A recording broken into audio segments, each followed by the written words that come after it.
Hello everyone, welcome to my channel. It's Kim here. And today I just thought I would do a little follow-up to show you some of those pieces that I was working on with you so that you can see kind of where I'm at. And these are all sort of done. There's still lots. I can't believe how much is in that bag to work on. So you saw me do this one, this long chandelier style piece. I'm just going to put it on. I found a bigger piece of paper to use today. So when it hangs straight, of course, you know, not lying down, this chandelier does hang in the front, and it's quite pretty actually. So this will make a really nice piece on a journal cover. Something I would think would be more Gothic or, you know, black and white, of course, but something to that idea. I'm thinking Gothic. I've been wanting to do a couple of Gothic type books for a while now, so that might be something I consider. So that was that piece. And the whole idea was I was trying to use all the bracelet pieces, and this is that, it's kind of like a rock. It's like a crusty rock. I don't know how else to explain it. So I was working to match things up to be able to use it. So I'm just going to hang this up as we go along, just to get them out of the way.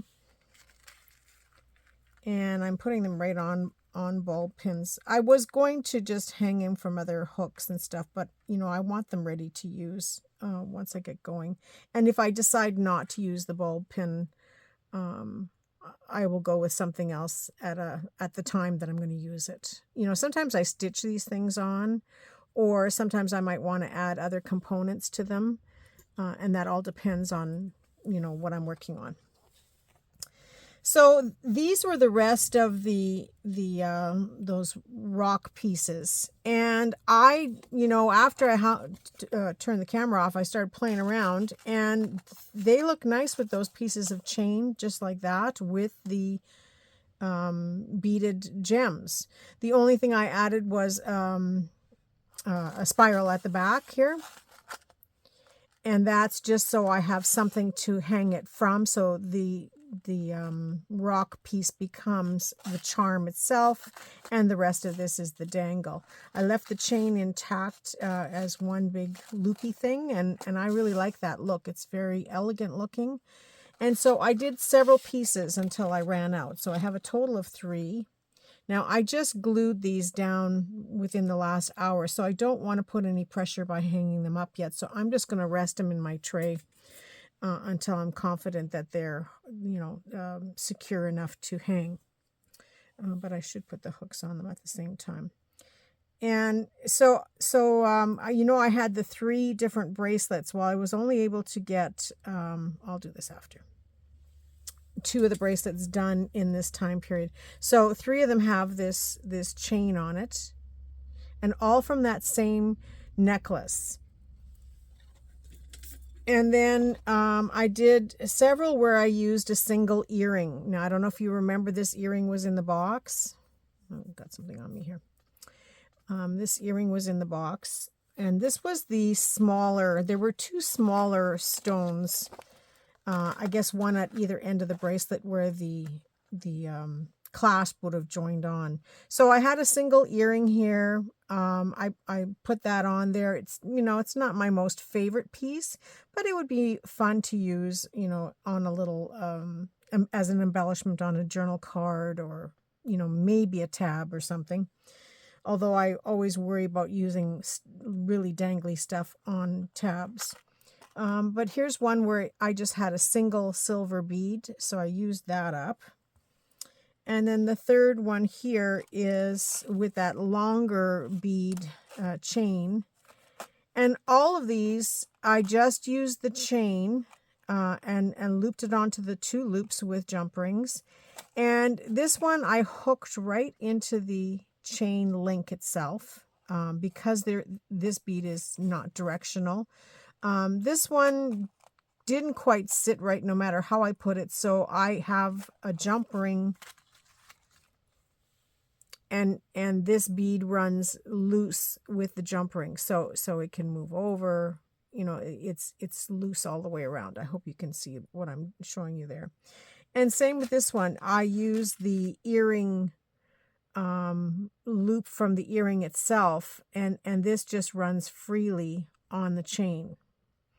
And what my thought process with these three pieces is that I may consider adding other elements on the chain, like maybe some charms or other things. But at this point, I'm going to leave it undecided and just leave them like they are until I'm ready to use them.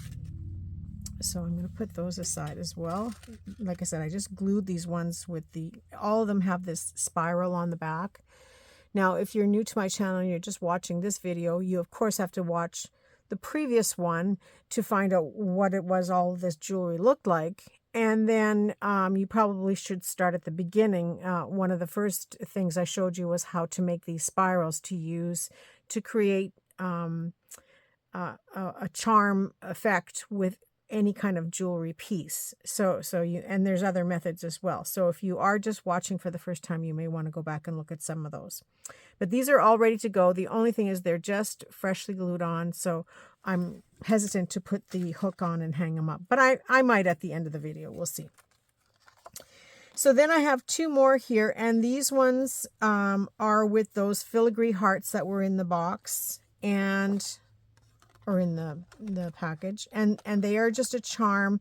And again, I have it on a jump ring that runs loose on the chain. This filigree piece is so pretty and so intricate, but there's so many little bits and pieces of holes in here as well as with the chain. So this allows to add a lot more embellishment. And luckily for me, I had two of them, so I used both of them on these pieces. Now, they are in this gunmetal gray color, gunmetal black, I guess, or silver.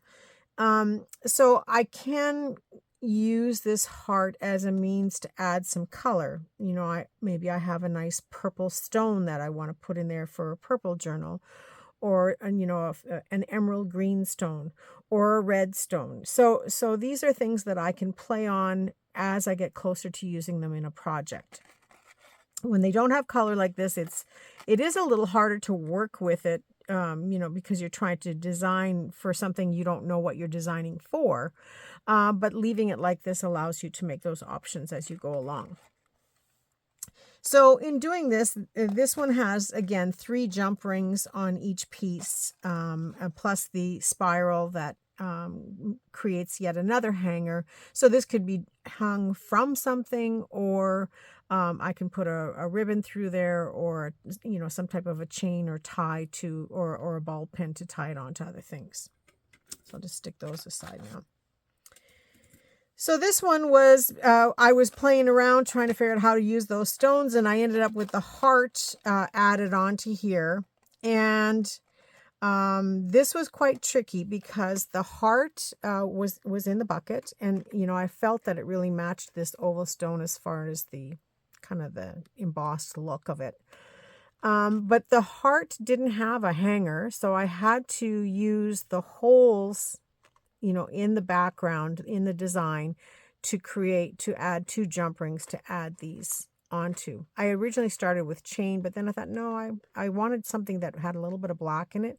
So that was these little black beads was the only thing I added in. I have a bag of them.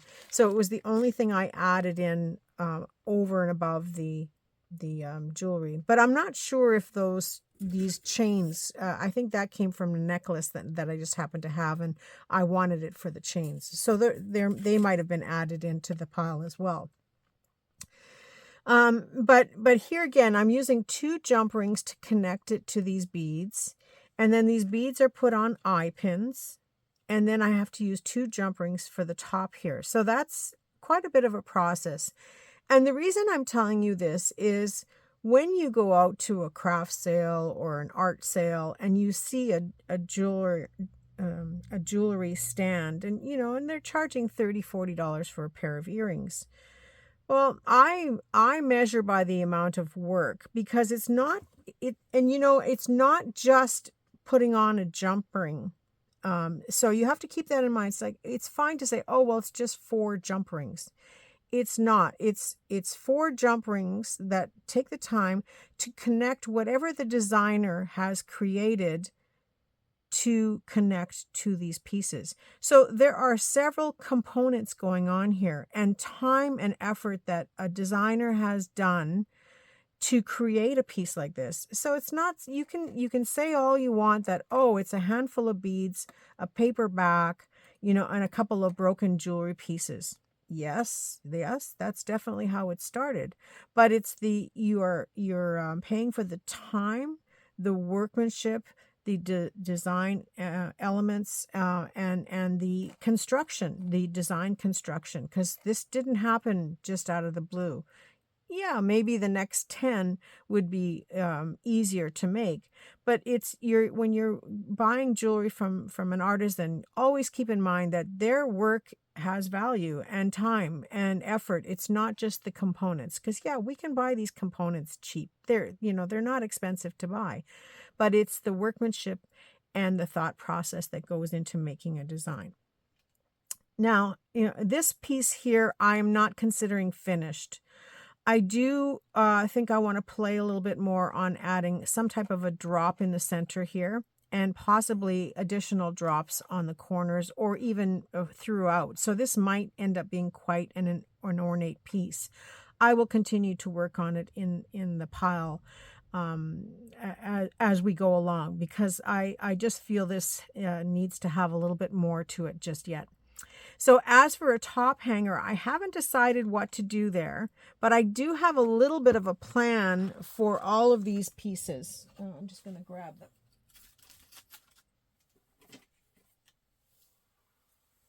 So these were all the ones that we made into charms from being charm wannabes. They were all broken earrings and stuff. So I have a bit of an idea now, and I'm putting this one in this basket to remind me, because I think in the future we will have a day where we will work with just these, and you'll get some ideas.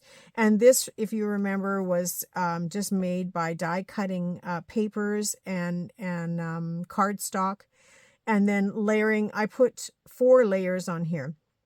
3 layers of black cardstock and 1 layer of the foiled paper. So, that process took time to glue it all together and line them up, because these little holes are nearly impossible to line up perfectly. But I do have a plan for these pieces now in my head, so I'm going to further experiment, and I'm pretty sure I know what I'm going to do with them, and I would love to share that with you in just one video, just with this. So that was that piece. And then, there was this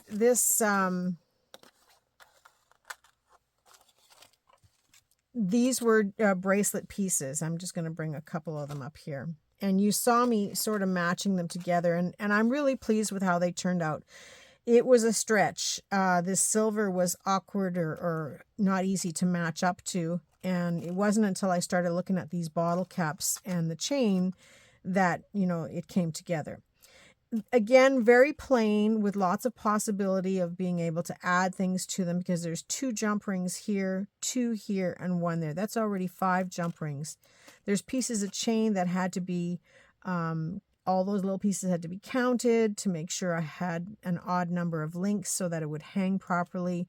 So yeah, there's a little bit more work involved, but it's fun that these were 2 earrings that the backs got broken off, and they were added to these bottle caps, which I showed you in a previous video how to flatten them and how to use them for your jewelry making.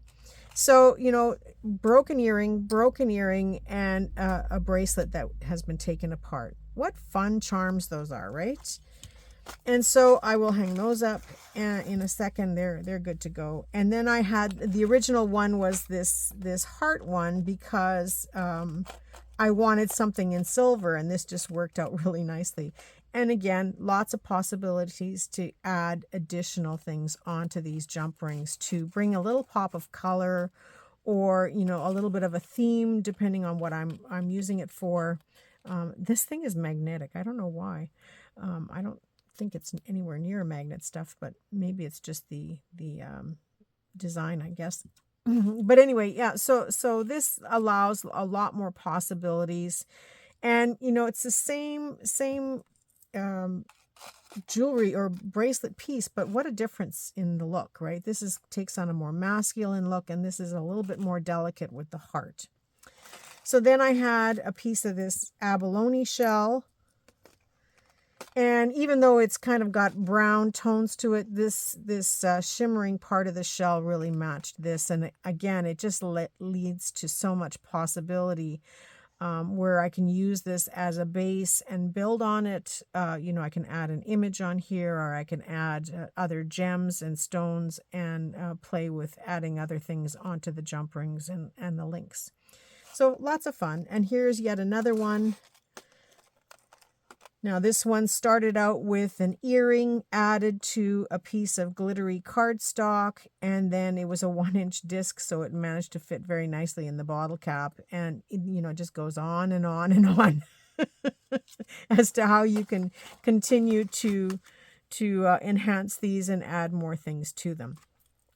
So that was just a quick show and tell so that you could see. Now I'm keeping the black beads as part of the components to work with other black pieces. And to show you what's left in the black with the silverish colors, well, this is more silver, but I'll put it back in this bucket. So these are still the black pieces. I didn't get as far as I would have liked to work on this bib necklace, but we will work on it in the future. And still lots of black bits and pieces. Some of them are going to get a little tough to figure out again, but we will see how things go in the future. So I'm going to just do a quick review of what's in here. I still have these paper clips from Nikki. You know, there are stars and hearts, which might go with these other stars and hearts. So we will see what we end up doing with these. So it might be a fun component to use with them. So Nikki, they are going to get used. Although I have to be honest, I did take some out and use them as paper clips. So there's still a few brass fairies here in the collection. I see a little bit of blue stuff going on, so I might play with that next week, only because it's, you know, I need to change the colors up a little bit. So, and then there's some golds and a little bit more interest of pieces to work on. The jump rings. And then this was, I have this brass piece, but I have 2 more in the bucket here, and I put all the brown beads. I see sort of a coppery brass thing going. So this might be a day just in itself, just working with this little collection.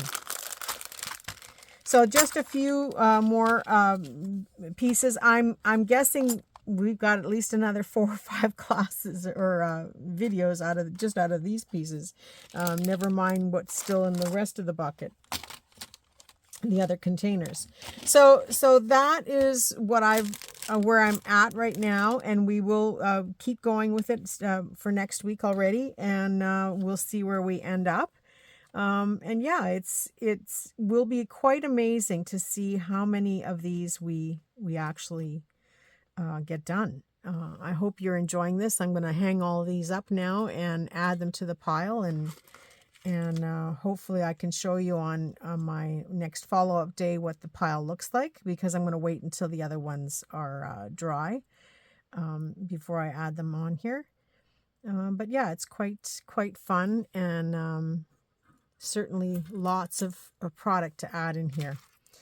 So I'm not going to add them all today. I will show them to you in a follow-up video where you can see them all. And I've got the few in the bottom of the tray here that are waiting till they're hardened to add them in. But it's coming along nicely. I'm liking how it's looking. And just a great way to collect all these pieces and keep them. And I'll be using them in my upcoming journals. So that's it for today's video. I hope you were able to see the progress from the last video to this one as to what got done. Some things are just not worth showing you. It's easier to explain it and take it from there, because, you know, I know that these videos get long and boring, and I'm sure you fast forward through a lot of it to get to the end. But for those of you that do watch the whole thing, kudos to you and thank you. And yes, I hope this is of value to you. Today is Thursday. I'm supposed to do a Thrifty Canucks. No, it's Friday. It's Friday. Sorry. I was supposed to do a Thrifty Canucks yesterday, but I was away. And today is supposed to be follow-up day, but it probably won't be until tomorrow. So tomorrow I will not be around for Arm's Length Art, so you guys are going to have to play along without me, and I will be watching, and yeah, I'm still keeping track of what's going on, and eventually I will be awarding some goodies to those who do participate. So please join us, and maybe you could be one of my lucky weekly winners. So yeah, it's Friday. It is hot here. It's not as bad as the last few days have been. They have been brutal. So I'm looking forward to it cooling down a little bit. And tomorrow is Saturday. Yes, it is Saturday. And I am headed to the Moncton area of New Brunswick to meet up with Jennifer Dirtle from, Jennifer Dirtle has her own YouTube channel, and her friend and partner in crime, Deb Ibrahim. Deb, you know what? I need to hear it again. Ibrahim. I'm not sure.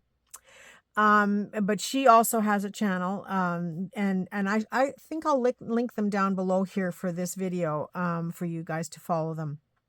Both interesting gals, both from New Brunswick. Now that I found them, they can't hide from me.